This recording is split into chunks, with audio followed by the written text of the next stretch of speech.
Evangelio de hoy. Primera lectura. Lectura del primer libro de Samuel. Capítulo 24, versículos 3 al 21. En aquellos días, Saúl tomó 3000 hombres escogidos de todo Israel. Y marchó en busca de David y su gente frente a Shura Yelim. Llegó a un corral de ovejas, junto al camino, donde había una cueva. Saúl entró a hacer sus necesidades. Mientras David y sus hombres se encontraban al fondo de la cueva.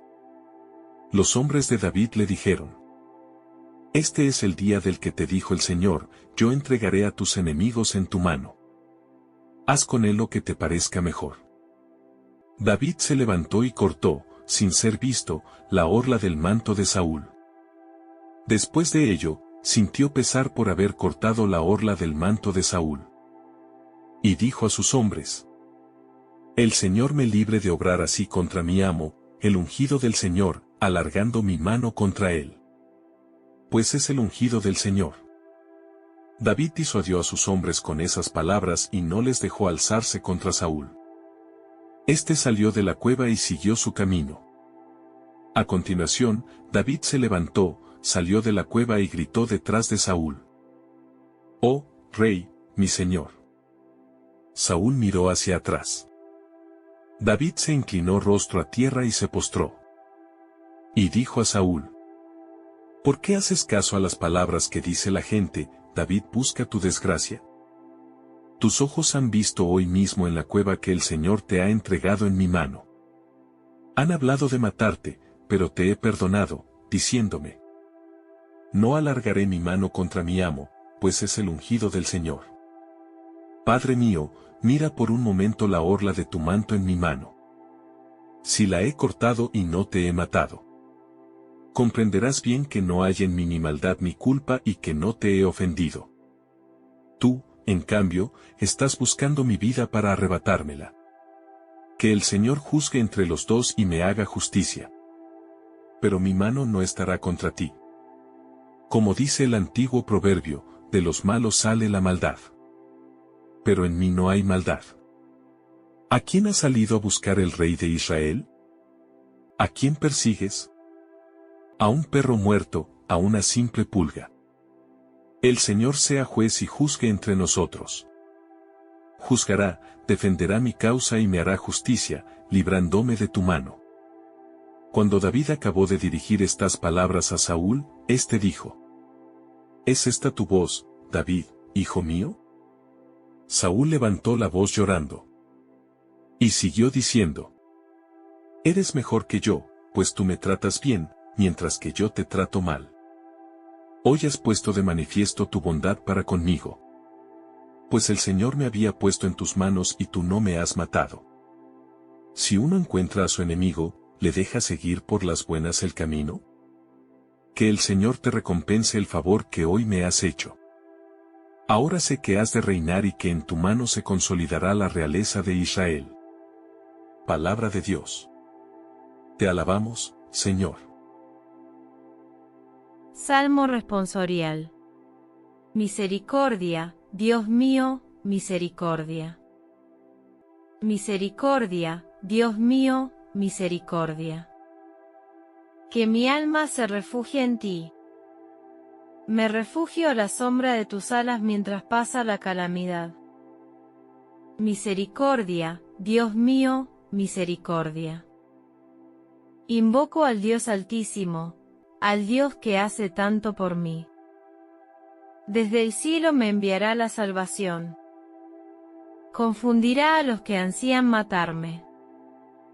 Enviará a Dios su gracia y su lealtad. Misericordia, Dios mío, misericordia. Elévate sobre el cielo, Dios mío, y llene la tierra tu gloria. Por tu bondad, que es más grande que los cielos. Por tu fidelidad, que alcanza las nubes.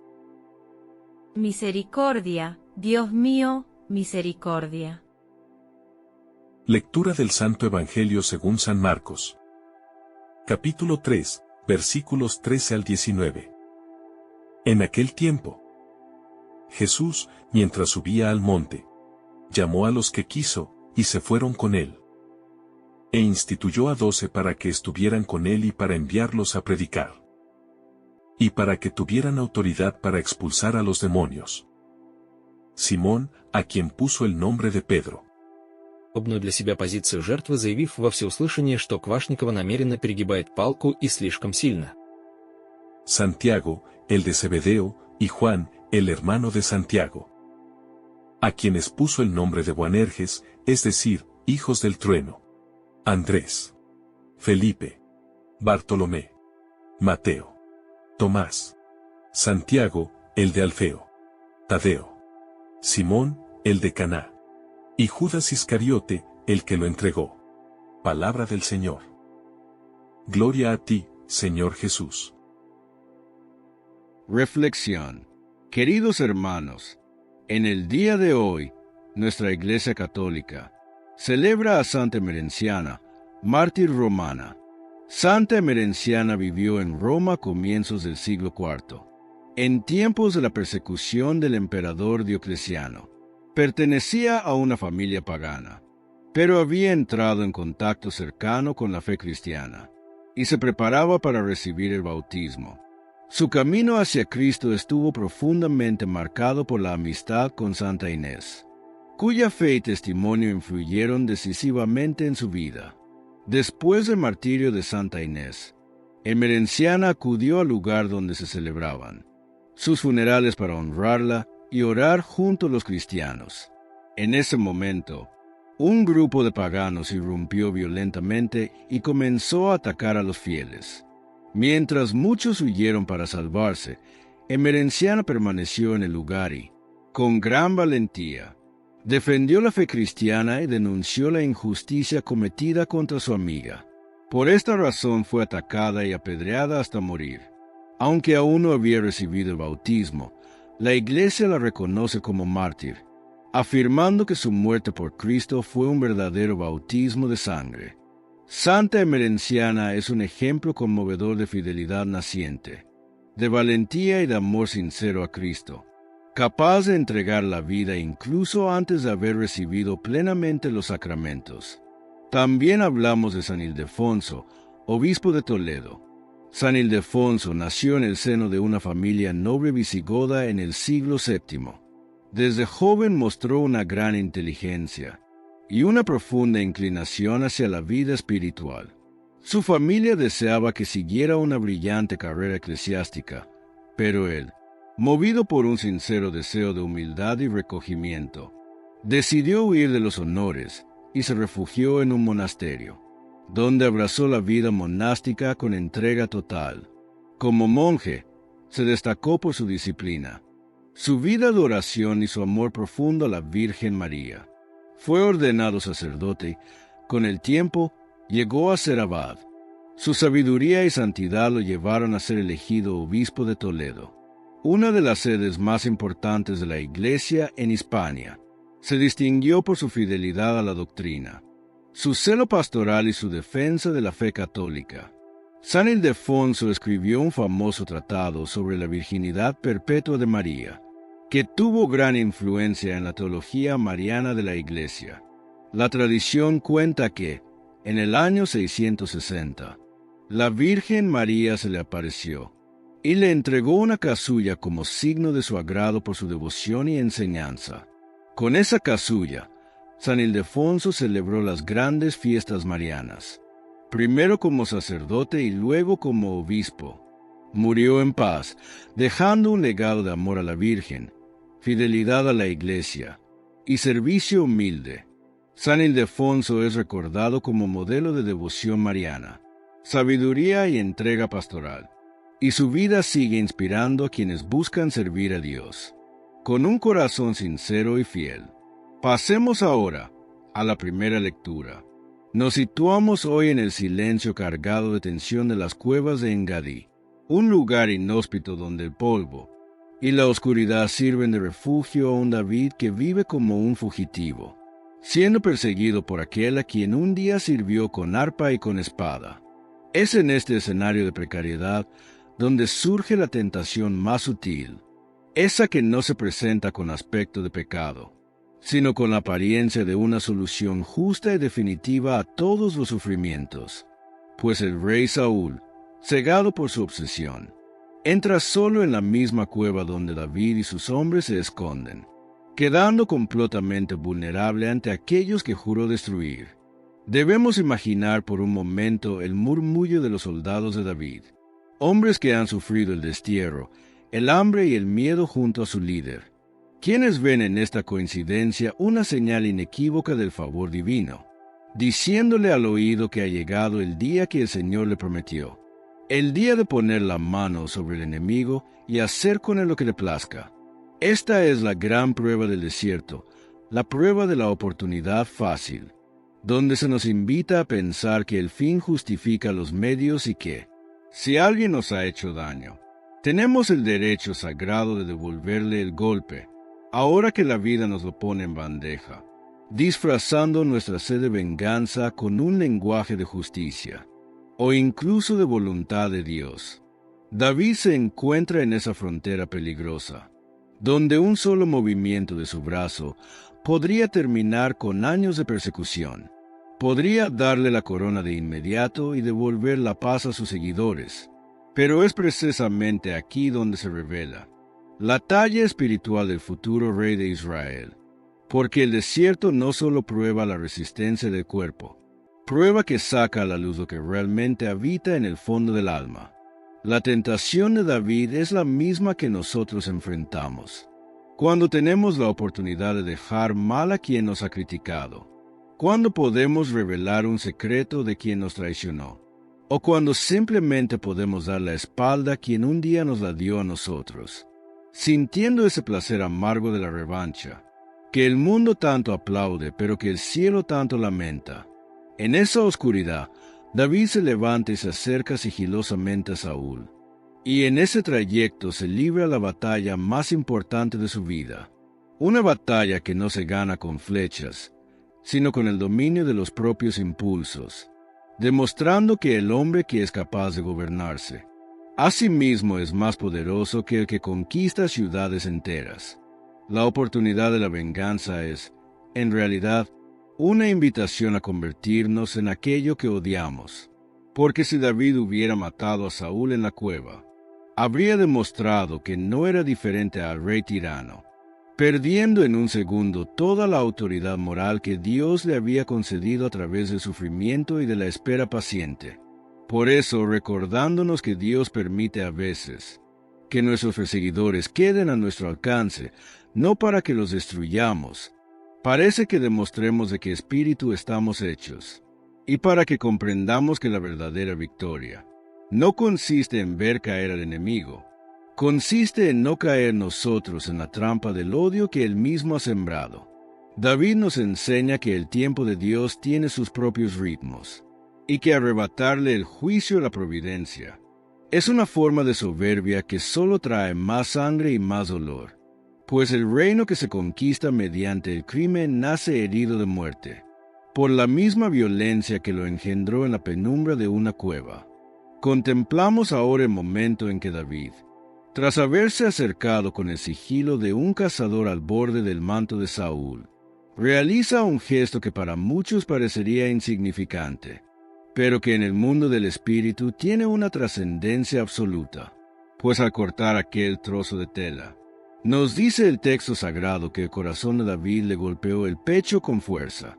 David poseía una sensibilidad espiritual capaz de percibir que, incluso en medio de la persecución más injusta, el respeto a lo que Dios ha tocado no puede ser vulnerado por el capricho de los hombres. Este es el misterio del respeto sagrado por el ungido del Señor, un principio que David sostiene con una firmeza que asombra a sus propios hombres, quienes probablemente esperaban ver rodar la cabeza del tirano, y solo encuentran a un líder que se arrepiente de haber tocado una vestidura. Para el joven pastor, Saúl no es solo el hombre que lo quiere matar, no es solo el gobernante que ha perdido el juicio. Él sigue siendo, ante todo, el hombre sobre el cual se derramó el aceite santo de la consagración. Y ese sello divino es para David una frontera infranqueable, que su espada no se atreve a cruzar, enseñándonos que la dignidad de las personas depende de la pertenencia que tienen a Dios desde el día de su creación. Qué lección tan necesaria para nuestros tiempos, donde tan fácilmente nos sentimos con el derecho de rasgar la fama de los demás, de cortar jirones de la reputación de nuestros superiores, o de pisotear la autoridad de quienes nos gobiernan simplemente porque no estamos de acuerdo con sus acciones. David nos enseña que el mal que el otro comete no nos autoriza a nosotros a cometer otro mal, y que la unción que alguien ha recibido, ya sea por el bautismo, por el matrimonio o por el orden sagrado, merece un respeto que va mucho más allá de las simpatías personales, porque al respetar al ungido, estamos respetando en realidad al Señor que puso su mano sobre él, manteniendo así el orden de la caridad que sostiene al mundo. El corazón de David le remuerde porque entiende que ha faltado a la piedad filial y al honor que se le debe al rey, dándose cuenta de que la verdadera libertad no consiste en hacer lo que uno quiere, sino en tener la fuerza de alma necesaria para no tocar aquello que es sagrado, incluso cuando el sentido común del mundo nos diga que tenemos todas las excusas para hacerlo. Él comprende que si levanta la mano contra Saúl, estaría rompiendo el vínculo de la fe que une a Israel, sustituyendo la voluntad de Dios por su propia voluntad herida, y por eso prefiere seguir siendo un perseguido con la conciencia limpia, que un monarca con las manos manchadas por el desprecio de lo sagrado, recordándonos que el respeto es el primer grado del amor, y la base fundamental de cualquier convivencia que pretenda ser verdaderamente santa. Esta delicadeza de alma es lo que diferencia al hombre de Dios del hombre del mundo, pues mientras el mundo nos invita a la rebeldía y al insulto contra quien nos oprime, la palabra nos invita hoy a mirar más allá de las miserias humanas, para descubrir la presencia de la gracia, esa que permanece incluso en aquellos que se han alejado del camino, porque Dios no retira sus dones de un plumazo, y nosotros no somos jueces para decidir cuando alguien deja de ser digno de nuestra consideración. David, al guardar su espada y reprender a sus hombres, está salvando no solo la vida de Saúl, sino que está salvando su propia alma del abismo de la soberbia, demostrando que el respeto al prójimo es el escudo más seguro contra las tentaciones del enemigo, quien siempre busca que perdamos la reverencia ante la vida y ante la historia que Dios va escribiendo con renglones, que a veces nos parecen torcidos.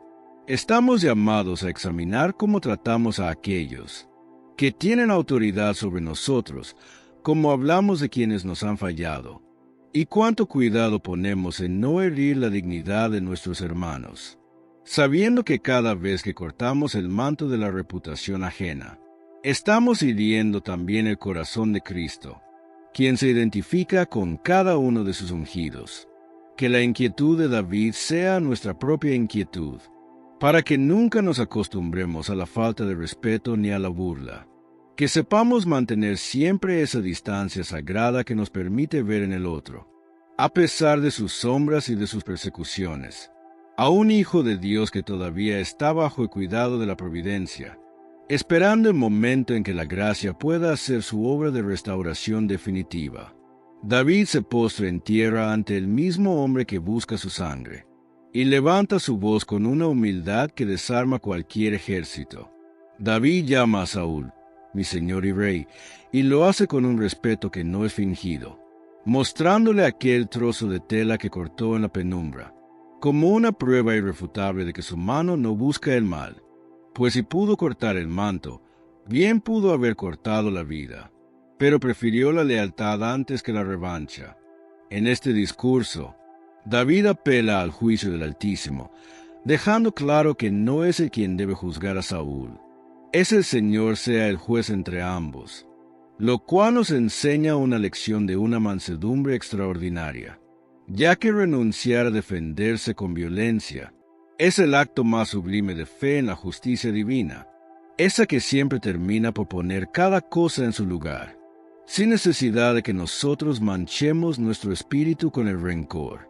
Cuando David se describe a sí mismo como un perro muerto o una pulga, humillándose para que la soberbia de Saúl no se sienta amenazada y pueda así abrirse la verdad. Él no busca humillar al rey con su superioridad moral, busca rescatarlo de su propio error, recordándonos que la corrección fraterna solo es efectiva cuando nace de un corazón que ama al pecador tanto como detesta el pecado, y que la palabra que busca reconciliar debe estar siempre impregnada de una humildad tal que el otro no se sienta atacado, sino invitado a volver al camino de la cordura. La reacción de Saúl ante esta manifestación de bondad es la prueba de que el bien tiene un poder de convicción que el castigo nunca tendrá, pues al oír la voz de David, el rey rompe a llorar y reconoce que su siervo es más justo que él, admitiendo en voz alta que ha devuelto bien por mal, lo cual es el mayor triunfo que un hombre de Dios puede alcanzar sobre sus enemigos. Esas lágrimas de Saúl son el deshielo de un alma que llevaba demasiado tiempo congelada por la envidia, demostrando que incluso el corazón más endurecido tiene una fibra que responde ante la caridad verdadera, y que a veces lo único que se necesita para detener una guerra es que uno de los dos tenga la valentía de mostrar su vulnerabilidad y su inocencia con una claridad que no deje lugar a la duda. La paz se gesta de la capacidad de hablar cara a cara, sin doblez y sin amargura, poniendo por delante el perdón antes que el reclamo, porque no empezó su discurso enumerando los sufrimientos que Saúl le había causado. Empezó mostrando su propia fidelidad. Esta es la enseñanza de la misericordia, que estamos llamados a aplicar en nuestras propias cuevas, en esos lugares de oscuridad donde guardamos resentimientos contra quienes nos han fallado, atreviéndonos a salir a la luz para decir una palabra que construya puentes, una palabra que devuelva la dignidad al hermano y que permita que el otro vea que no somos sus enemigos, más bien somos compañeros en este difícil camino de la vida. Esta lectura nos invita a reflexionar sobre la calidad de nuestras conversaciones, sobre si nuestras palabras son flechas que buscan herir, o si son bálsamo que busca sanar, comprendiendo que el diálogo es el terreno donde Dios obra los mayores milagros de conversión. David, a no tener miedo de la luz, a no tener miedo de mostrar nuestras manos limpias y a confiar en que la verdad, dicha con amor y con respeto, es la llave que puede abrir las prisiones más oscuras del alma, permitiendo que el sol de la justicia vuelva a brillar sobre las relaciones que creíamos perdidas, para siempre en las sombras del rencor y de la incomprensión. La verdadera grandeza no se mide por la fuerza de los ejércitos, ni por la altura de las murallas, se mide por la capacidad de un alma de mantenerse íntegra, cuando tiene todo el poder para ser cruel, demostrando que quien sabe perdonar ya ha comenzado a reinar mucho antes de ceñirse la corona sobre las sienes. En el Evangelio de hoy, vemos como Jesús sube solo al monte en medio de la oscuridad a orar. Él nos muestra que la oración exige alejarnos del ruido, de la gente y de las distracciones, sin concesiones. Pasar la noche en oración significa compromiso total. No mirar el reloj ni pensar en lo que dejamos pendiente, sino entregarnos sin excusas al Padre. No es suficiente decir unas palabras rápidas. Jesús nos enseña a sostener un diálogo constante con Dios. Aunque nos cansemos, aunque el sueño pese, la noche que Jesús pasa orando nos recuerda que los momentos oscuros son fértiles para escuchar la voz de Dios y no dejarnos engañar por el mundo. No podemos ser católicos distraídos, sentados en la misa, mientras la palabra de Dios pasa. Debemos aprender que la oración requiere tiempo, paciencia y entrega, sin prisas, sin impaciencia, con la voluntad dispuesta a recibir la guía divina. Jesús ora por la elección de los apóstoles, y con esto nos enseña que antes de tomar decisiones importantes debemos buscar a Dios, y no depender solo de nuestra razón. La oración es combate, hermanos, porque enfrenta nuestra soberbia, nuestra resistencia, nuestro ego que siempre quiere tener la última palabra. Subir al monte es subir en espíritu. Es buscar un lugar interior donde podamos escuchar la voz de Dios, y no la de la gente que nos distrae y nos limita. No hay nada peor que estar físicamente presentes en la iglesia y mentalmente ausentes, pensando en preocupaciones. Orar en comunidad significa sostener la atención, acompañar la oración de otros y dejar que el Espíritu hable, sin juzgar ni distraernos por lo externo. Debemos estar despiertos en la fe, sin dormirnos en la comodidad de lo fácil, ni en el entretenimiento que embota el corazón. Cada palabra de Dios que escuchamos merece nuestro tiempo y nuestra entrega, y cada silencio merece nuestra contemplación, porque en él se forja nuestra fortaleza. La oración es batalla porque nos enfrenta con nuestro ego, nuestra rutina y nuestras comodidades, y nos enseña a depender del Padre en todo momento. Debemos buscar momentos de soledad y silencio, incluso en medio de nuestra vida ocupada, para encontrarnos de verdad con Dios. Cuando oramos así, con intensidad y entrega, nos damos cuenta de que nuestra fe no es solo teoría, sino fuerza que transforma decisiones, actitudes y acciones cotidianas. En nuestra iglesia, cada misa es un monte donde debemos elevarnos en espíritu, escuchar y atender la palabra, sin permitir que lo trivial nos robe la gracia que Dios nos ofrece. La oración constante, como la de Jesús, nos enseña a discernir, a escuchar los movimientos del Espíritu, y a no dejarnos arrastrar por impulsos ni por lo que otros quieren imponernos. Cada palabra que pronunciamos debe estar impregnada de la oración que cultivamos, porque así se construye una comunidad sólida y guiada por Dios. El ejemplo de Jesús nos muestra que orar no es pedir por pedir, es comprometer la vida, preparar el corazón, fortalecer la voluntad y abrirse a la acción de Dios en nosotros y en otros. En comunidad, debemos ser atentos, respetuosos y conscientes de que estamos delante de Dios. Que la oración no es un ritual vacío, sino un espacio donde se forma nuestro espíritu. No basta con estar presentes físicamente, debemos estar disponibles, concentrados y conscientes, como Jesús en el monte, enfrentando la oscuridad, las dudas y el cansancio. Esta comunión con Dios nos transforma, fortalece y nos prepara para la misión. Y si no dedicamos tiempo, si no le damos espacio, nuestras palabras y nuestras acciones carecen de fuerza y sentido. El esfuerzo, la constancia y la entrega total son necesarios, porque Dios no se deja vencer por la prisa ni por el descuido, sino por corazones sinceros y perseverantes. El encuentro con Dios requiere disciplina, valentía y amor, y que la fe no se construye en distracciones ni en actitudes superficiales. Cuando oramos con entrega recibimos paz, claridad y fortaleza que ninguna situación humana puede dar, y nos conectamos con la guía divina que transforma nuestra vida, nuestros actos y nuestra voluntad. Existen momentos precisos para orar desde el amanecer, cuando nuestra mente está fresca y el corazón abierto, hasta la noche, cuando la fatiga nos acerca a nuestra fragilidad y nos hace sinceros.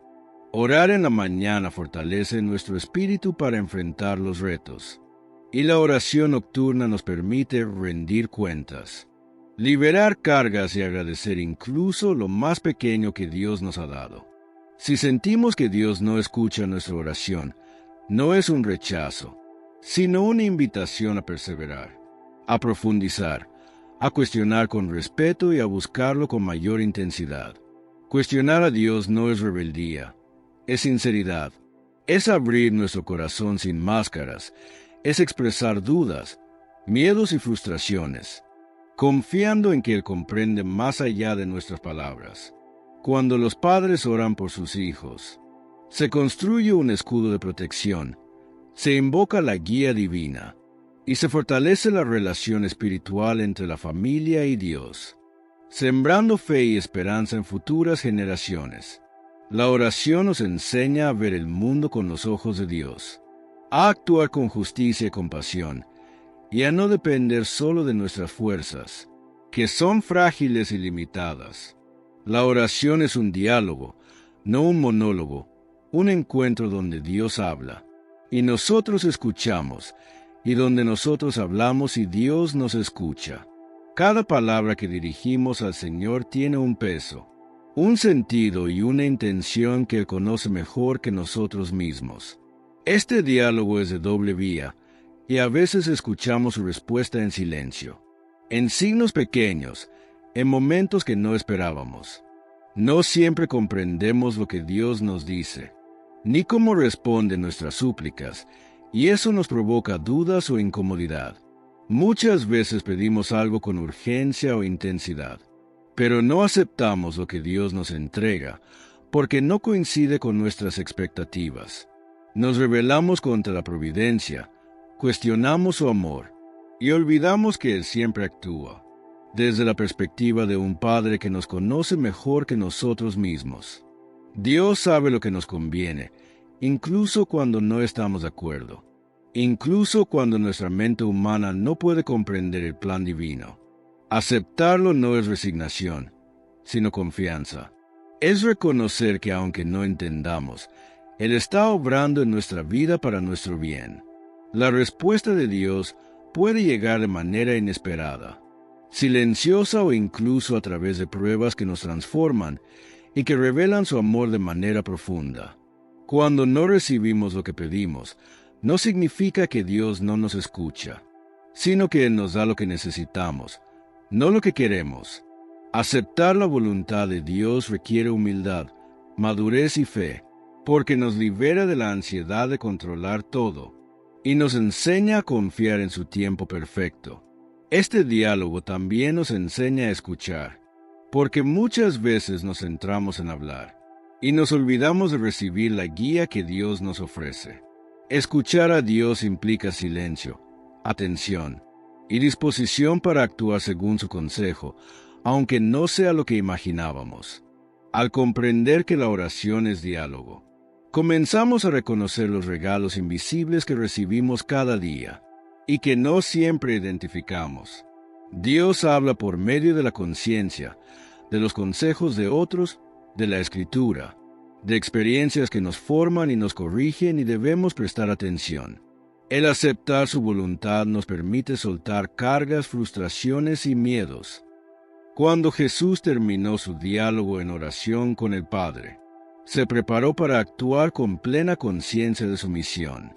Llamó a 12 personas específicas, no al azar, sino con un propósito claro y definido en el corazón. Cada uno de ellos tenía un perfil distinto, edades variadas y ocupaciones diversas que reflejaban la vida cotidiana. Algunos eran pescadores, otros tenían oficios comunes, personas de familias y responsabilidades que parecían ordinarias. Jesús no buscó personas perfectas, sino disponibles, dispuestas a responder a un llamado que transformaría sus vidas. Al observar su elección, notamos que no existía un patrón, sino un plan divino detrás de cada selección. Dios no llama a quienes están inactivos o indiferentes, sino a quienes ya trabajan y cumplen con sus obligaciones. La actividad y la responsabilidad son signos de disposición para servir a Dios de manera efectiva y comprometida. Si alguien no cumple con sus deberes diarios, difícilmente podrá comprometerse plenamente en la misión del Señor. Confiemos en que quien llama también a la gracia necesaria para cumplir lo que Él nos encomienda sin fallar. No debemos resistirnos a seguir su llamado, sino abrir nuestro corazón para decir sí sin titubeos. Responder positivamente implica poner nuestras capacidades y limitaciones en manos de Dios, con confianza plena. Él multiplicará nuestros talentos con los dones de su Espíritu, haciendo posible lo que por nosotros sería imposible. No debemos enfocarnos en nuestras debilidades, porque Dios ve más allá de ellas y actúa en lo que somos capaces. Cada apóstol fue llamado a pesar de sus defectos, porque Jesús podía obrar en ellos y a través de ellos. Pedro, un hombre impulsivo y con fallas evidentes, fue elegido para ser la roca sobre la que se edificaría la iglesia. Santiago y Juan, hijos de Zebedeo, con ambiciones, recibieron la misión de aprender humildad y servicio. Mateo, recaudador de impuestos, un hombre rechazado por la sociedad, fue invitado a compartir la misericordia divina. Tomás, con su duda constante, aprendió a confiar plenamente en la palabra de Jesús y a superar su incredulidad. Andrés, hermano de Pedro, sencillo y discreto, mostró que la humildad y la lealtad son esenciales en el seguimiento. Felipe, buscando siempre claridad, fue llamado a enseñar y guiar a otros hacia la verdad del Evangelio. Bartolomé, de carácter tranquilo, mostró que la constancia y la perseverancia son necesarias en la obra del Señor. Simón el Celote, con un pasado vinculado a movimientos radicales, aprendió a transformar su fervor en servicio a Dios. Judas, aunque traicionó, nos enseña la importancia de discernir la verdadera fidelidad y la corrupción del corazón. Cada apóstol refleja una realidad en nuestras vidas, fortalezas y debilidades que Dios puede convertir en frutos abundantes. La elección no se basó en talento, sino en disponibilidad y corazón dispuesto a obedecer. Jesús nos llama a cada uno de manera personal, consciente de nuestras limitaciones y de nuestras virtudes. Aceptar ese llamado requiere valentía, porque implica salir de la comodidad y arriesgarse por el reino de Dios. No basta con desear servir, es necesario actuar, entregar nuestras manos y nuestro tiempo al servicio de los demás. El seguimiento a Jesús demanda dejar atrás intereses egoístas y centrarse en el bien común y la salvación de los demás. Cada tarea que nos encomienda Dios, por pequeña que parezca, es parte de un plan mayor y eterno. No nos limitemos pensando que no somos capaces. La fuerza del Espíritu Santo nos capacita para todo lo que necesitamos. La elección de los apóstoles nos recuerda que Dios usa a personas ordinarias para realizar cosas extraordinarias.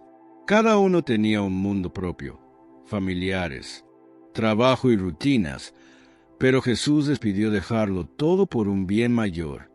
Este acto nos enseña que el seguimiento requiere desprendimiento y confianza absoluta en la providencia divina. No podemos aferrarnos a lo seguro y cómodo. Dios nos invita a vivir con fe y a dejar que Él guíe nuestros pasos. La elección muestra que Dios mira el corazón y la disposición, no los títulos, logros o reconocimientos. Dios transforma nuestra fragilidad en fortaleza, nuestra torpeza en sabiduría y nuestro miedo en valentía. Jesús no pidió perfección, pidió disponibilidad y apertura para ser moldeado según su voluntad. Esto nos enseña a confiar, porque conoce nuestro potencial más allá de lo que nosotros vemos. Cada llamada divina es una oportunidad para crecer, aprender y ser instrumento de amor en el mundo. Si Pedro, con su impulsividad, pudo ser líder, nosotros también podemos ser luz donde estamos, con nuestras limitaciones. Cada apóstol fue elegido para un propósito, recordándonos que nuestra vida tiene un significado y una misión única. No es casualidad que Jesús los eligiera mientras trabajaban. El servicio diario y la dedicación son atractivos para Dios. El llamado a servir requiere compromiso, esfuerzo y constancia, cualidades que los apóstoles ya mostraban en su vida. Cada uno dejó atrás seguridad, rutina y certeza para abrazar un camino incierto lleno de desafíos y enseñanzas. Nos invita a dejar la zona de confort y confiar, que proveerá lo necesario para cumplir con la misión encomendada. Dios no llama a quienes se esconden detrás de excusas, sino a quienes muestran disposición y apertura de corazón. El seguimiento implica sacrificio, renuncia y disposición a crecer espiritualmente y moralmente. Jesús nos invita a colaborar con Él, a ser instrumentos activos de su obra en la tierra. Como los apóstoles, debemos estar atentos a la voz de Dios, en medio de nuestro trabajo diario y vida familiar. Cada acción, por pequeña que parezca, puede ser transformada en un acto de amor y servicio si la ofrecemos a Dios. Jesús llama a todos, jóvenes y mayores, ricos y pobres, sabios e ignorantes, todos con igual valor ante su mirada. La diversidad de los apóstoles nos enseña que en la unidad de Dios no importa la diferencia, sino la entrega. Cada uno tenía un don que Jesús reconoció y quiso potenciar para la edificación del reino. El Señor quiere usar nuestra vida, con todo y nuestras imperfecciones, para manifestar su amor al mundo. No nos enfoquemos en lo que nos falta, más bien entreguemos todo lo que somos, confiando en que Él completará lo demás. Cada apóstol es ejemplo de que la elección divina transforma la historia y la vida de los que se entregan. Jesús nos invita a ser valientes, dejar miedos atrás y responder con un sí decidido al llamado de Dios. El seguimiento requiere coherencia entre lo que decimos y hacemos, porque nuestra vida será testimonio de Dios. No hay lugar para la pasividad. La fe auténtica se demuestra con actos concretos de servicio y amor al prójimo. Cada uno de nosotros puede ser un apóstol en su familia, trabajo, escuela o comunidad, reflejando la luz de Cristo. Jesús nos enseña que la verdadera grandeza está en el servicio humilde y desinteresado hacia los demás. Dejemos que su Espíritu nos transforme, nos capacite y nos impulse a cumplir nuestra misión con alegría y fidelidad. El Señor sigue llamando hoy, igual que a Pedro, Juan y Mateo, y espera que respondamos con generosidad y amor. No esperemos condiciones perfectas. Jesús llama en medio de la vida, del trabajo, de la familia y de los retos.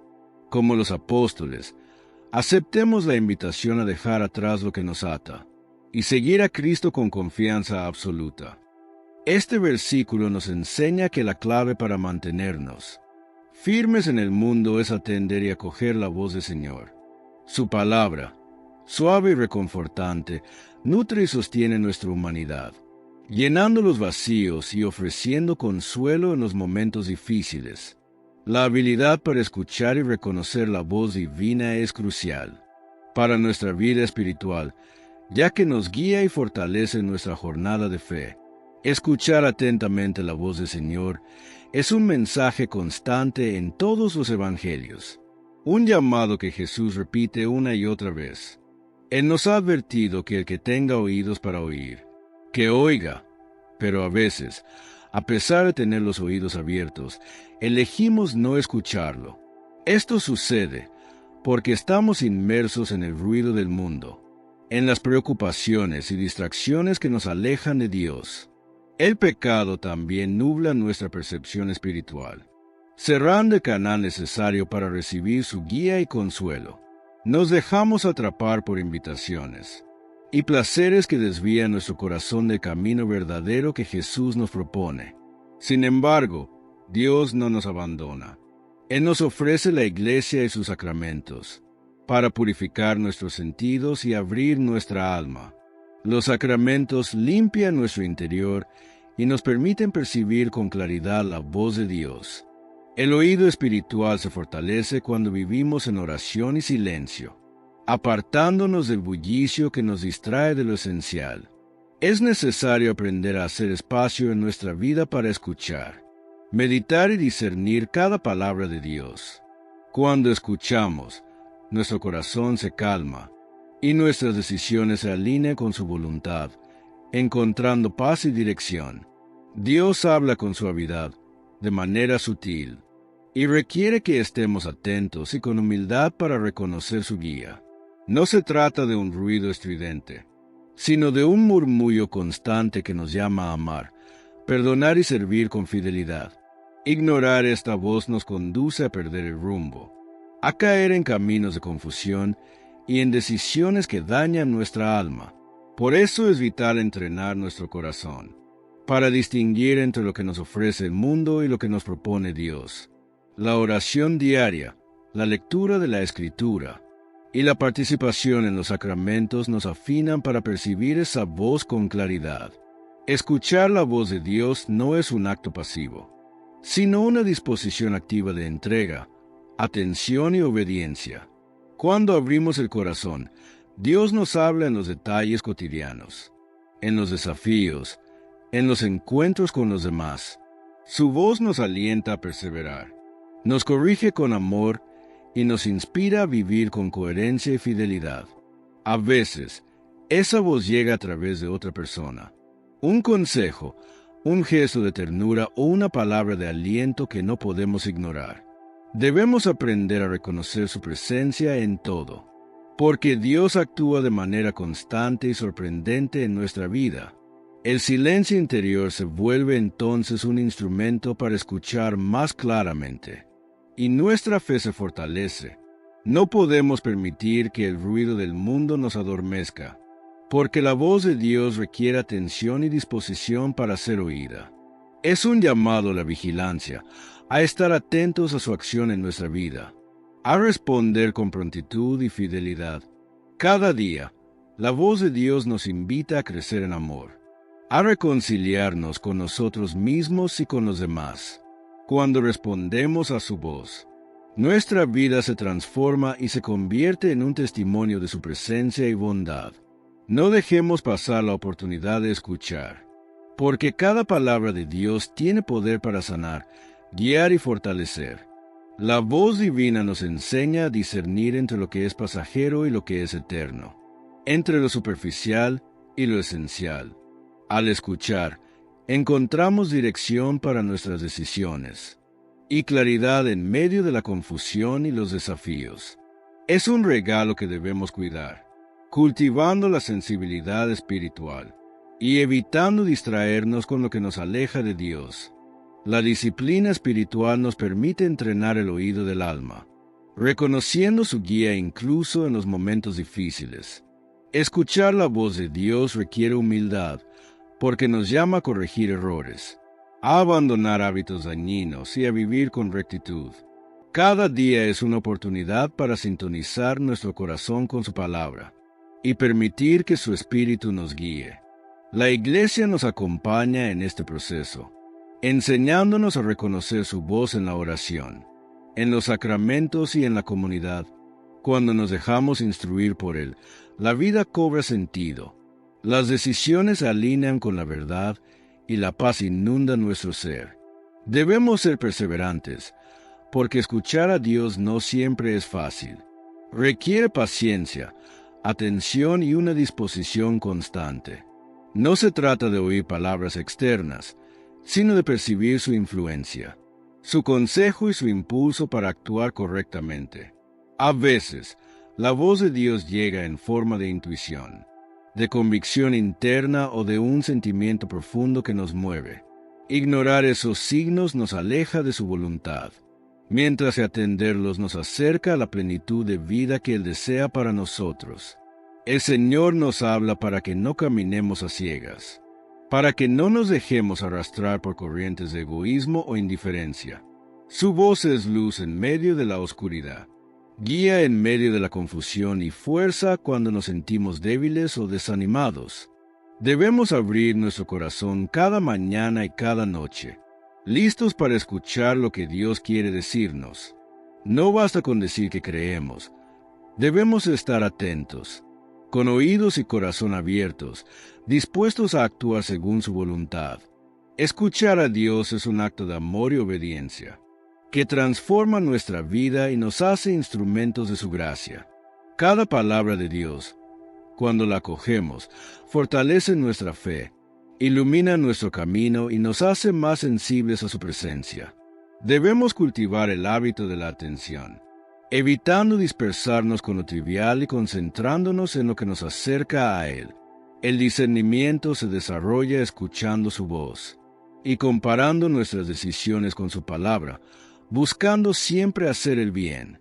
Cuando logramos reconocer su guía, nuestra vida se llena de sentido, y cada acción se convierte en un acto de amor y servicio.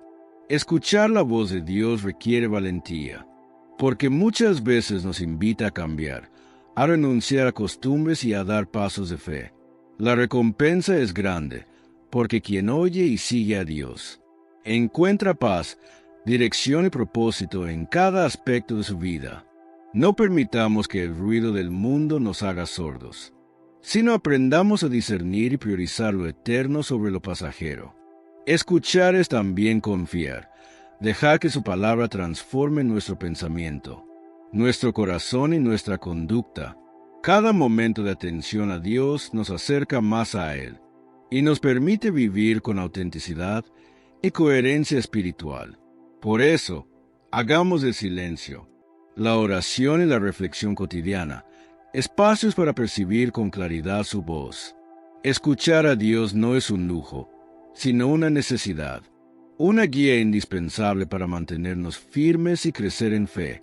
Nuestro reto diario es permanecer atentos, abiertos y dispuestos a responder con prontitud y generosidad a su llamado.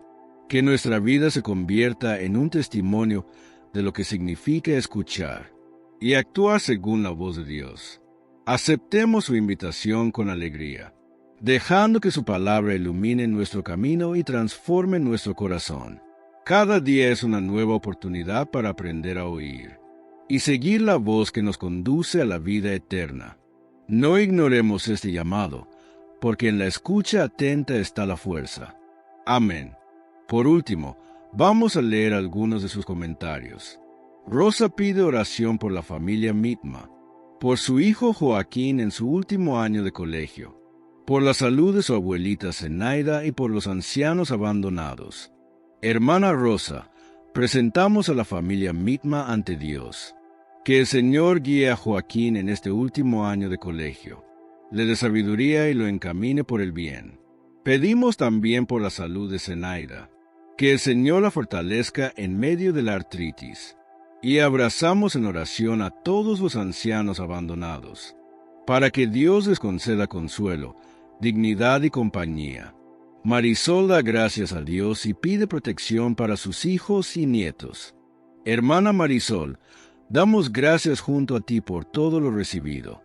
Ponemos a tus hijos y nietos bajo la protección de Dios.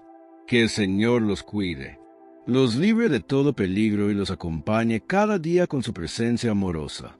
Alejandrina suplica a Dios por su salud y pide ayuda para todo lo que debe hacer.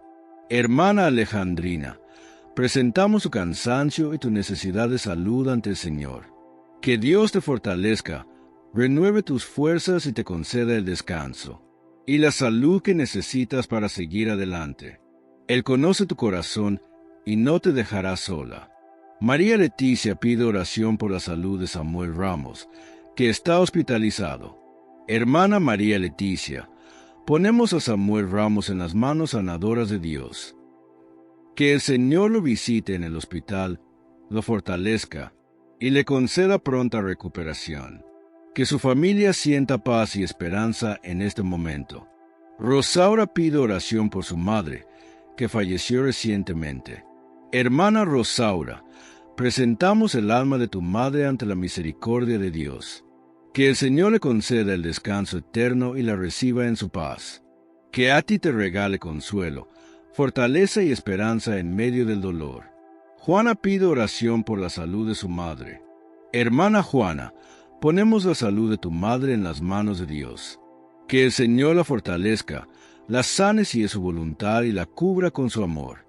Que tú también recibas paz y confianza en este proceso. Alejandrina vuelve a suplicar a Dios por su salud. Hermana Alejandrina, Dios escucha tu clamor. Presentamos tu cuerpo y tu corazón ante Él. Que el Señor te conceda sanación, alivio y fuerzas nuevas para seguir caminando con fe.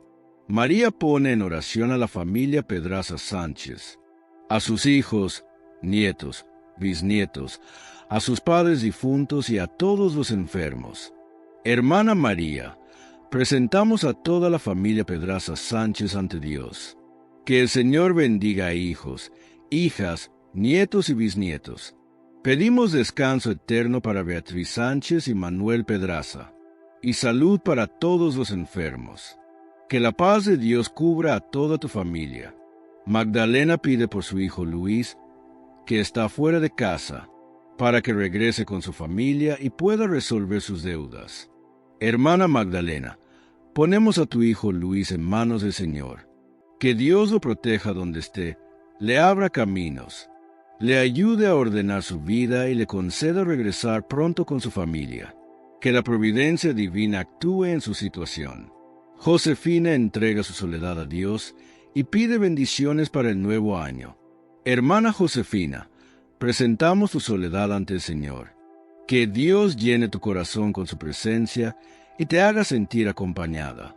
Que este nuevo año sea tiempo de bendición, paz y nuevas esperanzas para ti y tus seres queridos. Irene pide oración por su nieto con autismo, por sus padres y por toda la familia García González. Hermana Irene, ponemos a tu nieto con autismo en las manos amorosas de Dios. Que el Señor lo cuide y conceda paciencia, fortaleza y sabiduría a sus padres. Bendecimos a toda la familia García González con unión, amor y comprensión. Magdalena pide por su hijo Aarón, para que se solucionen sus problemas y se abran caminos fuera de México. Hermana Magdalena, presentamos a tu hijo Aarón ante el Señor.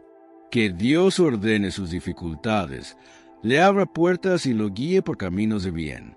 Que todo proyecto se realice conforme a la voluntad de Dios. Irene pide oración por sus hijas, especialmente por Ángela Llanos y por su nieta Candela. Hermana Irene, ponemos a Ángela Llanos en las manos de Dios. Que el Señor la ilumine, la encamine y la proteja. Pedimos también por la pequeña Candela. Que los ángeles la cuiden y la guarden siempre. Que tu familia sea cubierta por la gracia de Dios. Lourdes pide por su nieto Eilan, que tiene una infección, y por la protección de su familia. Hermana Lourdes, presentamos a Eilan ante el Señor. Que Dios sane esa infección y permita que pronto regrese a casa. Pedimos protección para tus nietas, hijos, madre y para ti. Que Dios los libre de todo peligro y enfermedad. Carlos pide oración por la familia Cariño Venegas, por su salud espiritual y corporal. Hermano Carlos, presentamos a la familia Cariño Venegas ante Dios. Que el Señor fortalezca su fe, sane sus cuerpos y los mantenga unidos en el amor y la paz. Judith pide oración para que su esposo deje el vicio del cigarrillo, por sus hijos y por la reconciliación con su madre. Hermana Judith, ponemos a tu esposo en las manos de Dios para que lo libere de ese vicio. Bendecimos a tus hijos para que amen a Jesús y caminen en su luz. Pedimos también sanación y reconciliación en tu relación con tu madre. Teófilo pide unidad, paz, salud y prosperidad para sus hijos y su familia. Hermano Teófilo, presentamos a tu familia ante el Señor. Que Dios conceda unidad, paz, salud y prosperidad. Que su bendición alcance a todos y reine la armonía en tu hogar. Noemi pide bendición para sus hijos y nietos. Hermana Noemi, ponemos a Raúl Huamani, Juan Raúl Huamani, Piero Hayakutaki Huamani Mendoza y a todos tus nietos bajo la bendición de Dios. Que el Señor los cuide, los proteja y los llene de amor. Estela da gracias a Dios y pide por los enfermos, los desempleados y las almas del purgatorio. Hermana Estela, damos gracias a Dios contigo por un nuevo día. Pedimos por todos los enfermos, por quienes no tienen trabajo y por las almas benditas del purgatorio, especialmente las más olvidadas. Que la misericordia de Dios las alcance. Idna pide oración por su salud mental y la de sus hijos. Hermana Idna, presentamos su salud mental y la de tus hijos ante el Señor. Que Dios sane los pensamientos, calme corazón y derrame paz profunda en ustedes. Él conoce lo que siente tu corazón y no los abandona. Acoge, Padre Santo, todas estas peticiones, que te la entregamos, por Jesucristo nuestro Señor. Amén. Si este mensaje ha tocado tu corazón, compártelo con tus familiares, con tus amigos. Dale me gusta a este video. Es esa mano con el pulgar arriba, para seguir creciendo juntos en la fe, día a día, guiados por el Evangelio. Y si aún no lo has hecho, te invito a suscribirte a este canal. Les deseo a todos, hermanas y hermanos, un próspero año, lleno de amor, paz, salud y bienestar para cada uno de ustedes. Dios les bendiga. Oremos. Padre Santo, te pedimos con humildad que escuches nuestras oraciones. Sabemos que eres un Dios de misericordia y confiamos en tu amor y compasión. Escucha nuestras súplicas por los enfermos, por los que sufren, por las familias que necesitan reconciliación y por todos los que claman tu ayuda. Te pedimos, sanación, consuelo y fortaleza. Que tu luz nos guíe y que tu voluntad se haga en nuestras vidas. Gracias por tu amor y por siempre estar a nuestro lado. Que María, nuestra Madre, interceda por nosotros en nuestro camino de fe. Que la bendición de Dios, Padre, Hijo y Espíritu Santo, esté siempre con ustedes. Que así sea. Estuvo con ustedes su hermano, Miguel Ángel Tamayo. Oración al Padre Nuestro. Padre nuestro que estás en el cielo. Santificado sea tu nombre. Venga a nosotros tu reino. Hágase tu voluntad. En la tierra como en el cielo. Danos hoy nuestro pan de cada día. Perdona nuestras ofensas, como también nosotros perdonamos a los que nos ofenden. No nos dejes caer en la tentación, y líbranos del mal. Amén. Si quieres que oremos por ti, te dejaremos un enlace en la descripción. O si lo prefieres en la cajita de los comentarios.